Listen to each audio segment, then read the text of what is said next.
de Espadaña.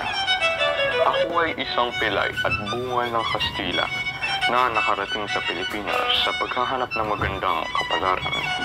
Napang-asawa ko ang isang Pilipinang si Doña Victoria. Nagkamali ako sa pag-akalang nakatagpo ako ng mahusay at mayamang asawa dahil kabaliktaran ang aking nahanap na kapalaran. Hindi kami magkasundo ng aking asawa at palagi kaming nag-aaway.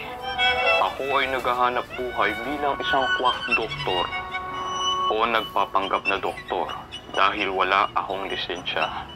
Ako ay sumisimbolo ng isang Kastilang walang muwang sa paligid na nagpapahamak pa ng mga Pilipino.